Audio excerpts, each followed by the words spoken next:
away. Yeah, I'm stuck in your space. That's my luck. Put me away. You understand. There's nothing left to say. Pull me back, take my hand. I wanna leave. You understand. I wanna stay. 'Cause I don't wanna away. 'Cause I don't wanna walk away.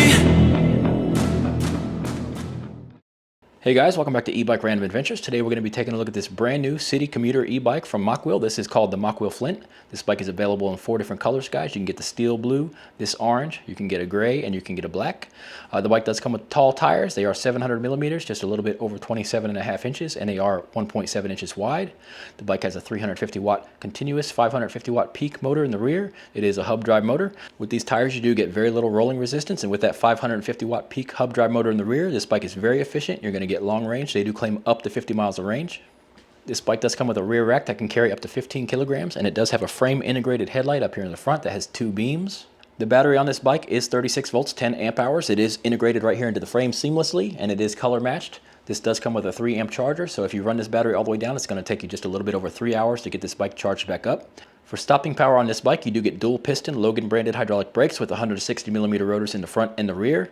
For pedaling, you do get a 42 tooth chainring in the front. You get an upgraded Shimano Altus derailleur in the rear with an 8-speed gear set, and it does have the rapid fire shifter up front.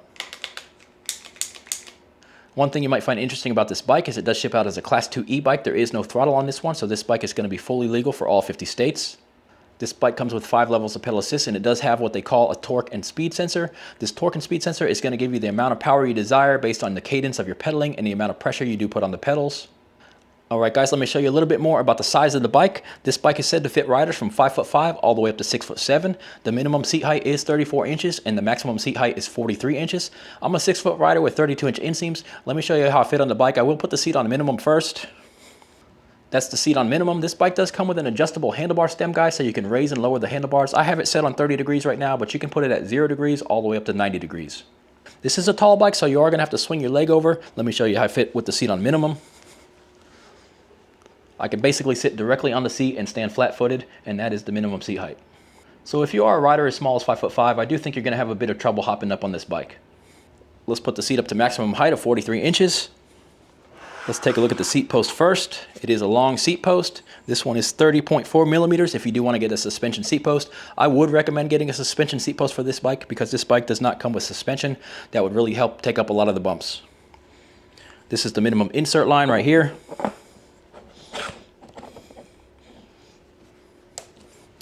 That puts the seat way up high. You would probably want to raise the handlebars up to the maximum position at that point. I can definitely not get on this seat, guys. Very high. Let me get you in here a little bit closer. We'll take a look at the details of the bike, and then we're going to take this thing out for a ride. Starting in the front, you do get the tall, narrow tires. They're just about 28 inches. These are branded CST Expedium Pro.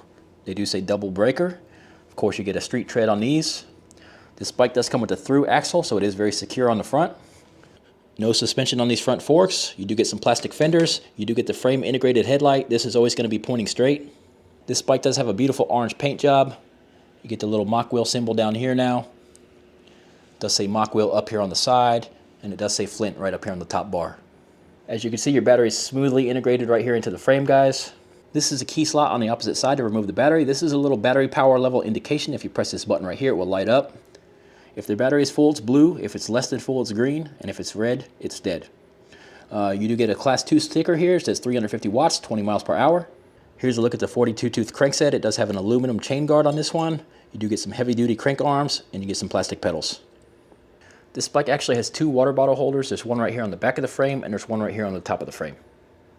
Back here in the rear, you do get the upgraded Shimano Altus derailleur. You do get the Shimano 8-speed cassette. There's the numbers on the cassette. The bike does come with the rear rack that can hold up to 15 kilograms. And this one does have a bright taillight in the rear. There is no brake light on this one. It's just this bright taillight. Here's the seat, guys. Kind of sporty, a little bit long. Does have a little air slot here in the middle. And it does have a little bit of a suspension to it. So it's not quite as hard as it looks. Here's the dual piston Logan hydraulic brakes with 160 millimeter rotors. You get the same setup in the rear. Rear brakes and a long kickstand. Here's your adjustable handlebar stem. It is branded Zoom.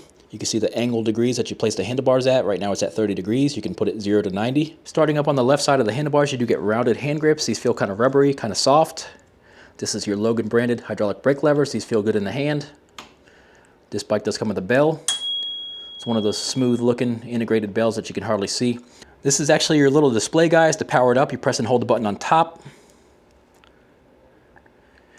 It will say Mokwheel as it turns on. It gives you all the information you need. You get a large mile/hour reading. Your battery life indication is up here at the top. We're sitting at 84%. I did ride the bike 11.3 miles total. Your pedal assist level is down here on the bottom. Right now it's on 0. This is your plus and minus button. You get 5 levels of pedal assist on this bike. There's no throttle on this one, but the bike will go 20 miles per hour on pedal assist. Over on the left side, you can press this button and cycle through some parameters. Gives you your average speed, your max speed, your trip. Press it one more time. Shows you your range and your total mileage. Over on the right side, you do get your Shimano 8-speed rapid gear shifter. Your other brake lever. The rear brake is over here on the right. Here's the charger you get with the bike. It is a 3-amp charger. It does have a really unique plug. The plug actually plugs in right up here at the top of the bike frame. All right, guys, let's take this beautiful Mokwheel Flint out for a ride. All right, we're out here on the Flint. Let's turn the pedal assist all the way off. All right, it's on pedal assist 0. Let's just see about pedaling this bike. This is officially the lightest weight e-bike that I have tested on this channel at just 36 pounds. And you can ride this bike just like a regular bike. No power needed. You got the narrow, tall tires. Very efficient. So if you just want to go out and pedal the bike around and ride it like a normal bike, you can do that. At 36 pounds, guys, this bike is probably lighter than a non-e-bike. Just a standard steel bike is probably heavier than 36 pounds. This bike has an aluminum frame, which makes it so light. So you can definitely just get out here and ride this like a bike. All right, let's check out the pedal assist levels now. Pedal assist level 1. The bike does have the torque and speed sensor.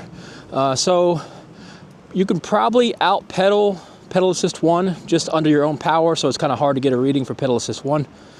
But with me just lightly pushing the pedals, it's giving me about 5-6 miles an hour.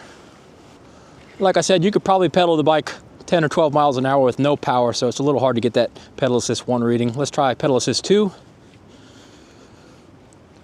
Pushing the pedals a little bit so I can get some power. It's kind of comfortably giving me about 8.5, 9 miles an hour here. All right, let's try 3. I'm gonna push the pedals hard enough to get some power. Let me gear up. All right, now we're moving.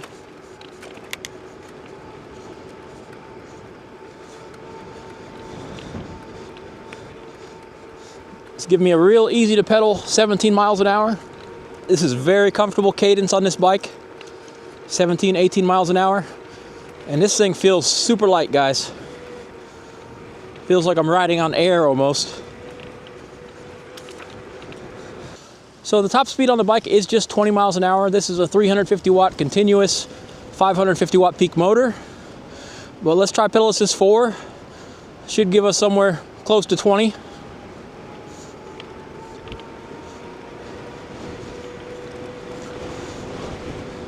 There's 19. Kind of holding us steady right at 19. There's 20. So you can get top speed on pedal assist 4 and on pedal assist 5. Pedal assist 5 is probably just going to give you a little bit more power boost. Let's go up here, then we will try the hill climb. But with these tall, thin tires, it feels like pretty effortless to pedal this bike though.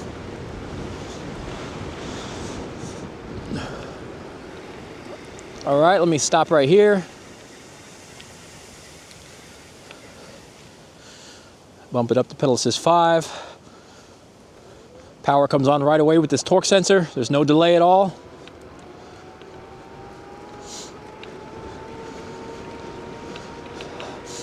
I will pedal up the hill. I do have to put a little bit of my own force in to get the power that I'm asking for. I'm not putting a lot of pressure on. 14 miles an hour. And that's really not bad at all, guys, on that hill climb for a 550 watt peak bike. It carried us up there, very similar to the 750 watt bikes, just because this bike is so light. I do weigh 220 pounds right now. This bike does have a claimed range of up to 50 miles, and that is absolutely feasible considering there is no throttle on this bike and you are going to be pedaling along the way. I'm riding in pedal assist 3 because it feels like a good pedal assist level to me. It's very comfortable at pedal assist 3. So that might put me at kind of a mid-range on the bike. This bike does come with the 160 millimeter Logan hydraulic brakes. They do have the dual piston calipers. I've been riding a lot of bikes with the Logan brakes, and I've come to know that they are a great set of brakes. Let's get up pretty fast here, about 20 if we can. We'll pull these brakes right there. All right. Locked up the tires. We stopped really quick, guys. Left a little trail there, about 20 feet, maybe less than 20 feet. Really good stopping power on these Logan brakes. Kind of the limiting factor on this bike is going to be the narrow tires. You only got so much tire to grip the road. Overall, let's feel the brakes. Really strong. You're going to want to be careful on wet roads with these tires, but the brakes do pull hard. All right, let's do an acceleration run here. We'll run by the radar gun. We'll see how accurate this little speedometer that we have here is. Pushing the pedals pretty hard. There's 20. So the bike accelerates really well. Cuts you off at 20. We'll check on the radar gun and see if that's accurate. We're seeing 21. Some of that is my own pedaling input. So I saw 23 here on the onboard. So you get power up to 20 and you can pedal the bike under your own power. At least 23. Not too much effort input there either. Just a light bike. There's no suspension on this bike, but let's take it and do just a little bit of light off-roading and see how it feels. Gonna gear down a little bit.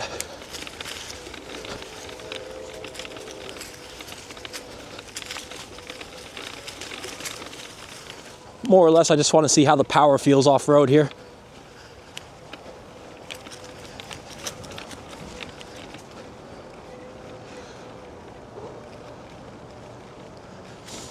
Run it down here.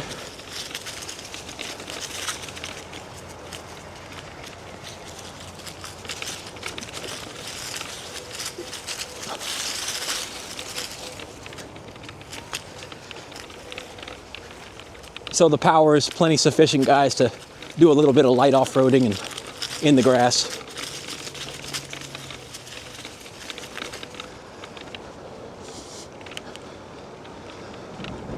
Get you a nice cushy seat on here with a suspension seat post. Won't be that bad to ride off-road. So the best way to kind of chill out on this bike is to put it in like pedal assist 3 here and kind of gear up. I'm on like gear 5, and that lets you slow your cadence down a little bit, and you put just a little bit of pressure on the pedals. It gives you a decent speed here, pretty close to about 15. Just a nice cruising speed. Let's see how it is starting the bike in a high gear. I'm already in 5th gear here, so not too bad. Power comes on good, so even if you accidentally stop and you're in a high gear, you can get it going again. I just wanted to check that since there is no throttle on this bike. Your best bet is going to be to gear down before you come to a complete stop. That way when you're taking off from the line, you're already in the low gear. You can easily get moving then. Don't forget you get 8 gears on this rapid gear shifter with this Shimano Altus. Super easy to change gears.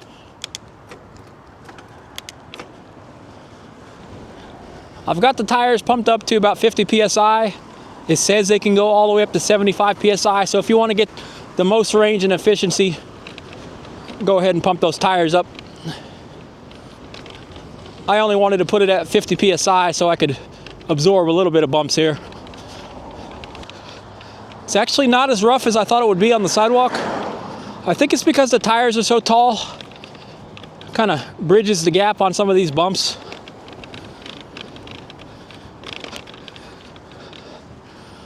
Let's go try the steep hill back here. I know this is not really an off-road bike. I just want to check the power level a little bit more.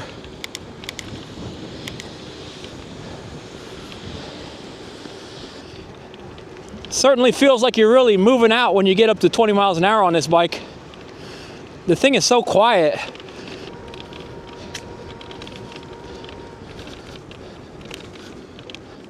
We'll start from the bottom down here. The only noise this bike is making at all is this little cable right here slapping up against the frame. Other than that, the bike is completely silent.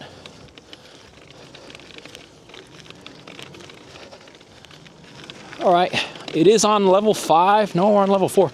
Let's bump it up to 5 here. See if we can make it up this hill.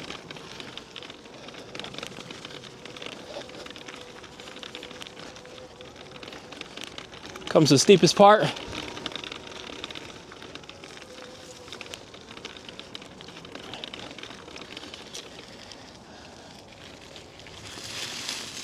Well, obviously I had to put in some of my own pedaling since this is a torque sensor, but we made it up the big steep hill, no problem at all.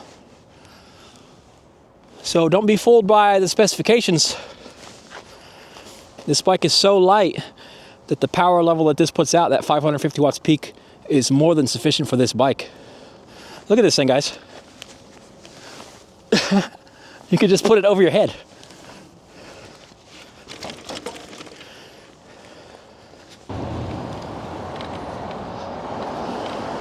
So far, my impression of this Mokwheel Flint is this is a nice, relaxing ride.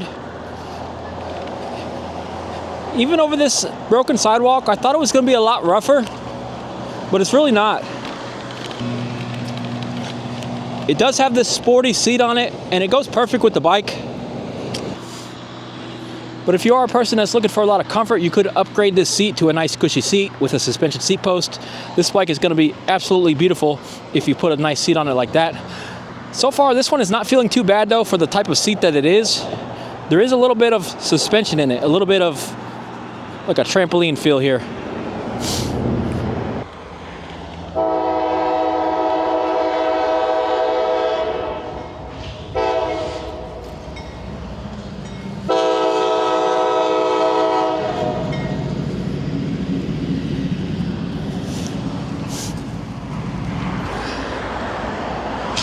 I'm actually going to start heading back towards home.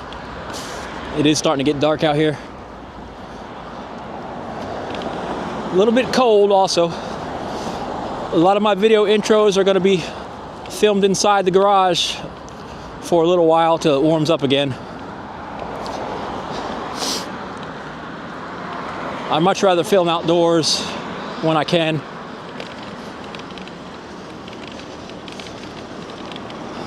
But there's only so much you can do once you get into January and February months.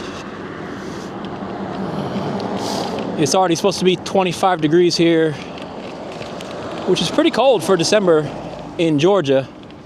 It's going to be 25 degrees for 3 days in a row in December. Usually you don't get that till sometime in late January, February.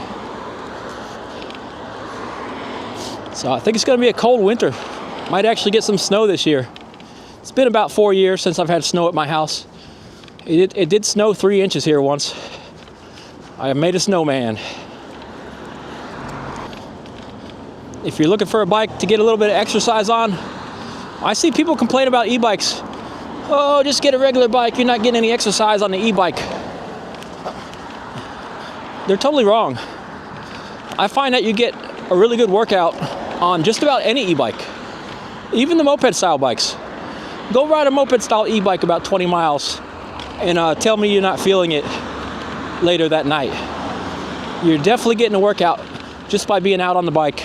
Just all the muscle movements and body movements that you do just to keep the bike leveled up and all that balanced. You're definitely getting a workout on your body. Now this bike here, you're getting a pedal workout. You're getting a proper workout on this bike. But it's quite enjoyable. Like, I don't feel like I'm like labored. Some of the bikes that have a torque sensor and no throttle, They're just heavy bikes. And you feel a little bit labored on some of those. This one is light enough that I just feel like I'm just like cruising, man. I'll tell you what I noticed about the bike. I pulled up the website today. This is a brand new bike, guys. They just released it on the website today. And I saw the price. The price was under $1,200. And I feel like this is a really nice bike for that price point. Like, this is a premium bike. I was fully expecting to log on there and see something like $1,800, $1,900, something like that. And I saw like $1,199. It's a deal. Of course, I do not care if you get the bike or not. That is not my deal. My deal is to tell you about the bike, help you with your decision. I just seen a video of this lady complaining about e-bike reviewers. And she was saying that, you know, some of these people are only after the money and all that. Of course we are. All YouTubers are. That is the goal of being a YouTuber, is to get followers, give them some content, some value, and make some money. I mean, that is the goal of it. So I don't know what she was on about, talking about e-bikers trying to sell bikes. Of course we're trying to sell bikes. But I'm going to give you honest reviews, tell you what I think of the bike. I'm going to tell you about the positives of the bike. I'm going to tell you what I think is the negatives of the bike. And all of that is totally subjective. Like, something that I might find to be negative, somebody else might find to be a good thing. I really like the convenience of this gear shifter. Most of the bikes have that little Shimano 7-speed on the top, and they're okay. They do what they do. It's just these 8-speed and 10-speed setups are just a lot nicer. You get that extra gear. The shifter on them is just much smoother, much faster. But that's one of the premium things you're paying for on this bike, that it has this Shimano Altus setup on it. We are knocking on the door of 10 miles and it's still showing 84% battery. So you can see how this is going, guys. This is a very efficient e-bike. I can tell you right now, the battery range on this e-bike is going to outlast my ability to ride the bike, because if I try to take this thing to the end, I'm just not going to make it. It's going to go too far. And that's with a 10 amp hour battery. That's the beauty of a lightweight bike with these efficient tires. I do enjoy riding this bike. I do wish you could no-hand it. It just doesn't have the geometry for it. It does lean over, so you got to keep at least one hand on the bars. If you love the peace and quiet of just hearing the wind in your face, this might be the bike for you. This thing does not make any noise. Strap down that little brake cable up there a little bit, and this thing is dead silent. Don't think I've heard a quieter e-bike than this. So this is the lightest e-bike I've tried. This is probably the quietest e-bike I've tried. When you get on a slight hill, you can just barely hear the hub motor, but just barely. And it is a smooth sound. So this little odometer here actually gives you the miles and the tenths of a mile or whatever. So it's like showing us like 10.4. Pretty cool. This is all the display you really need on an e-bike. They put the giant displays on these things. This is all you really need right here. Leaves your handlebars wide open. Look at this. You got this wide open handlebars. You can put speakers here, phone holders, whatever type of devices you want to get up here. Some other headlights. You can put your little front rack bags on here, you know, the little Velcro bags.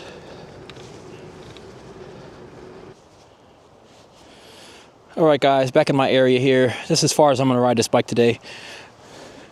We ended up at 10.6 miles, and it's showing us 83% battery life left. That's pretty incredible in my opinion. This bike has a long range. This bike is going to outlast me, battery life wise. All right, let's press and hold this plus button here. Let's get this headlight on and take a look at it. Definitely a bright, visible headlight.